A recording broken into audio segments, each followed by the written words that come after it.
Hello दोस्तों, स्वागत है आपका अपने YouTube channel vision vibes officials में। जैसा कि हम बात करने वाले हैं एजीटीए फाइनल आंसर की को लेकर हम बात करने वाले हैं।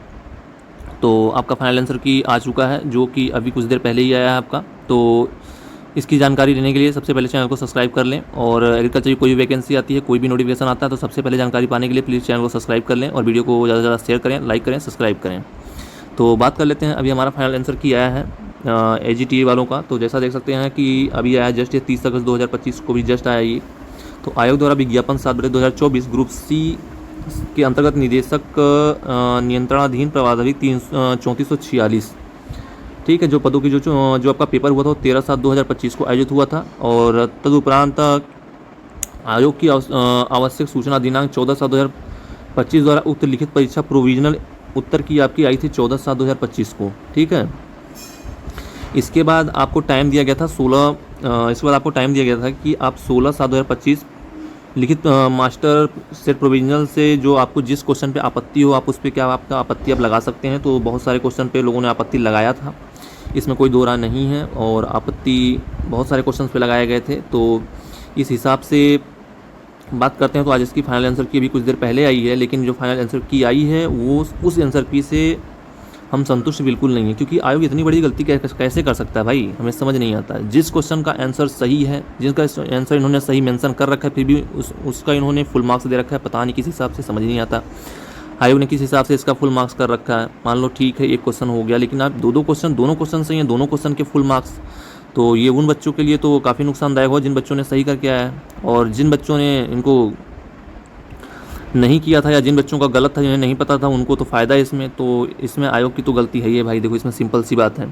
जैसे कि बात करते हैं, इसमें 4 क्वेश्चंस के आंसर आपके चेंज किए गए हैं। तो जैसा कि बात कर लेते हैं, एक क्वेश्चन नंबर देखिए आपका ये है, पूछा गया था which of the following crafts is classified in the minor millet. जबकि माइनर मिलेट का ऑप्शन पेपर में जो था वो था, और वो जब इन्होंने प्रोविजनल आंसर की दिया था तो उसमें इन्होंने सही दिया था, बट इन्होंने जब दोबारा इस पर जब आपत्ति लगाई तो इन्होंने इस पर फुल मार्क्स दिया। भाई किस हिसाब से दिया आपने फुल मार्क्स? क्योंकि इसमें भाई जो पहले आंसर की आई थी उसमें जो था आंसर सही था बिल्कुल, और जो पेपर के समय पे जो आंसर दिया गया था उसमें आपका माइनर मिलेट का जो ऑप्शन दिया गया था वो सही था, फिर भी इन्होंने फुल मार्क्स दिया है। इसमें तो उन बच्चों का घाटा है जिन बच्चों ने इसको सही करके आए थे, क्योंकि उनका तो नंबर बढ़ा ही नहीं, और बढ़ा उनका जो उनके पीछे थे, जो 2 नंबर से 1 नंबर से उनसे पीछे थे, उनको तो फ़ायदा हुआ इसमें। तो इसमें उन बच्चों को काफ़ी नुकसान हो रहा है जो बच्चे इसको सही करके आए थे। ऐसे ही नेक्स्ट क्वेश्चन आगे है एक, उस क्वेश्चन में भी यही सेम प्रोसेस है। देखिए, जैसे इसमें पूछा गया था आपका कि which of the following is the does not A correct botanical name of the black gram.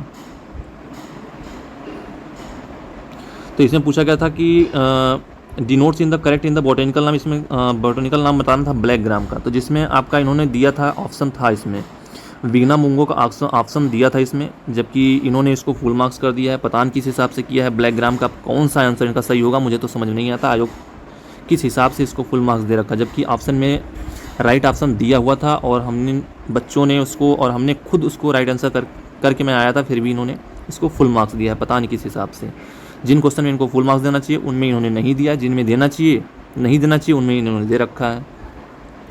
ऐसे ही आगे और क्वेश्चंस के आंसर चेंज किए गए हैं, जो कि आपके यूपी जीके में है। बाकी इधर सारे के आंसर, कोई आंसर चेंज नहीं किया गया आपका, ना कोई बदलाव है, सारे के सारे वही हैं आपके।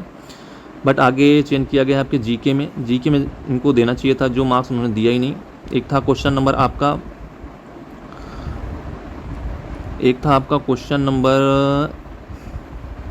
जो, एक मिनट, आपका क्वेश्चन नंबर था ये था नेडा वाला। जो आपका नेडा वाला क्वेश्चन था, नेडा वाले क्वेश्चन में जो था, इनमें इनको फुल मार्क्स देना चाहिए, बट इन्होंने नहीं दिया। इन्होंने उपरोक्त में से कोई नहीं मान लिया।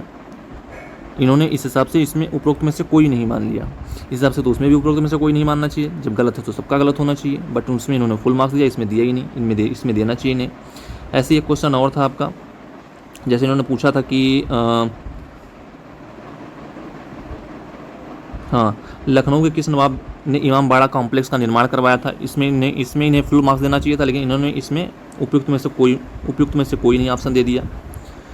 तो ये आपके 4 क्वेश्चंस के जो आंसर आपके चेंज किए गए हैं, बाकी सारे के सारे आंसर बिल्कुल वैसे ही हैं। लेकिन ऊपर जो 2 आंसर चेंज किए गए उससे जिन बच्चों का सही था पहले वो बिल्कुल संतुष्ट नहीं है। इससे काफ़ी उन बच्चों को नुकसान होगा जो बच्चे इसको पहले सही करके आए थे, फ़ायदा उनको होगा जो बच्चे इसको नहीं करके आए थे, क्योंकि उनके तो 2 नंबर बढ़ जाएंगे, जिन्होंने नहीं किया था उनके तो 2 नंबर बढ़ेंगे, और जो करके आया था उनके तो ना तो बढ़ रहे हैं ना तो घट रहे, वो तो बेचारे उतने ही रह गए ना। जैसे किसी का 54 था या किसी का 34 था और किसी का 36 था पहले, जो 34 था 2 क्वेश्चन ये नहीं करके आया तो वो तो 36 पे पहुंच गया ना, तो नुकसान तो इसको हो रहा है ना, फिर ये इसको कंप्लीट कर रहा है। तो यही है, आयोग पता नहीं किस हिसाब से बनाता है, इतनी बड़ी गलती कर सकता है, पता नहीं किस हिसाब से, मुझे तो समझ में नहीं आता है। बाकी आप लोग अपनी राय दें कमेंट में कि क्या यह सही है आयोग ने किया है या गलत किया है, तो आप कमेंट में ज़रूर बताइएगा। और आप इस चैनल पर नए हैं तो प्लीज़ चैनल को सब्सक्राइब कीजिए, वीडियो को लाइक कीजिए, ज़्यादा से ज़्यादा शेयर कीजिए और अपनी राय ज़रूर बताएं। और फाइनल आंसर की आने के बाद आपका नंबर कितना बन रहा है ये आप कमेंट में ज़रूर बताएं, जिससे एक आइडिया लग सके कितना कट ऑफ जा सकता है। इसके बाद आप आंसर बताएं, अपना नंबर बताएंगे, उसके बाद मैं आपका फाइनल आंसर की के बाद मैं आपका कट ऑफ बताऊँगा कितना कट ऑफ जा सकता है, और फिर मैं उस वीडियो में ये भी बताऊँगा कि आपका रिजल्ट आने का कब तक संभावना है। मिलते हैं नेक्स्ट वीडियो में। तो जय हिंद दोस्तों, जय भारत।